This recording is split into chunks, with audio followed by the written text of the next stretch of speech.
All right, I appreciate everybody taking the time to be here. Certainly looking forward to being back in the shack here Thursday and Saturday this week, and with students back or class starting today and students back in session. Hopefully we can have a great turnout. We haven't had tremendous weather on game nights this year or different circumstances, but we're looking forward to hopefully having a great environment. I think if we learned anything last week is that we're not as good as we think we are, and we're also not as bad as we think we are. We've got to understand that the game of college basketball provides so many different opportunities and so many different learning experiences, and certainly very pleased with the way we responded and got a great win at USD on Saturday. And again, that's what I mean. We just got to continue to focus on us and keep getting better. Take questions. Bounce back win on Saturday. Was that determination from falling short on Saturday, or did you guys do the same stuff just with a better outcome?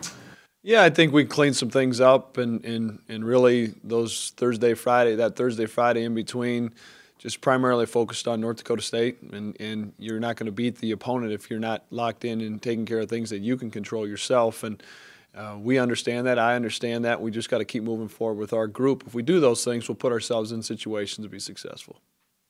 Whole not as bad as we think we are or as good as we think we are. Did we kind of get a glimpse at the depth of the Summit League this week? Yeah, make no mistake. I think the Summit League is very good, top to bottom. And even we get beat by obviously a talented South Dakota State team who's got 2 high major wins. They've been in overtime in another double overtime in another high major game. They take Wichita State to the wire. South Dakota, I think they got up to as high as 10 in the mid-major polls. Fort Wayne's got a win at Indiana. Yeah, I mean it's really exciting, really fun as a coach, as a competitor to be challenged game in and game out. Both Cameron and Paul with huge games. Those two just really finding their groove this season. Yeah, and we know what Paul's all about, and he's done it going into his 4th year now pretty consistently, and it's really encouraging to see him, again, continue to raise his level of play as we get going into league. And Cam, we knew Cam's very talented. You go back to the USC game, you go back to the game at North Dakota in the second half. He's certainly not scared of big moments, and plays with a lot of confidence, a lot of swagger, and like all of us, Cam's 2 games into his first ever conference season. Now it's just about maintaining that consistency and not the highs are great with me. If he wants to score 35 every night, I'm great with that. But just eliminating those low lows and just understanding if we have a mindset to get better every day, we'll be in a good place where we need to be. We could be saying the same thing as a team, basically. South Dakota State, you came out real well. You kind of hit that lull. They can't, you can get away with it maybe for 2 or 3 minutes, but if it starts stretching into 6 or 8 or longer, that's kind of been the problem when things have gone bad for you. Yeah, I think you're always looking for opportunities to learn from, and sometimes you're learning from your opponents. And you look at a team like South Dakota State, who's got a veteran group of some seniors, some 4th-year juniors, just a bunch of upperclassmen out there. They understand that they're down 11 or fairly early in the first half. There's a lot of possessions to be had. Sometimes I think we get into the mentality that we're going to come down and we're going to hit that next 7-point shot. And last time I checked, there's not many of those going around, unfortunately. So, again, I think as we continue to grow and just understand the poise and patience that we need to play with, and, as much as we preach about being a good defensive team, sometimes our bad offense is leading to good offense for our opponents, and that's something that, we need to be cognizant of and help our guys understand.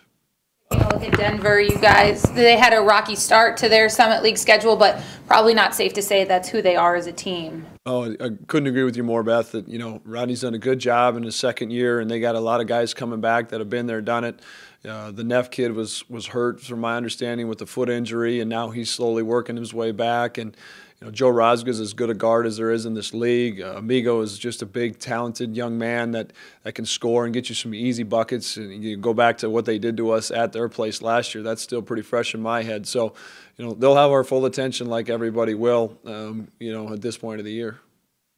How much of an opportunity is this for guys like Dylan and Spencer when you've got so many teams, or 2 teams with so much length in the post coming in this weekend?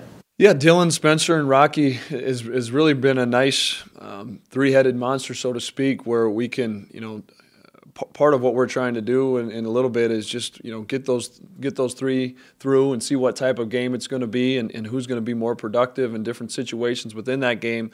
but it also, we're able to maybe survive some foul trouble. They can also get out and run and maybe wear out some of the other bigs opponents, and that all plays a part of it too. And just been very pleased with the way all three of them have handled different things.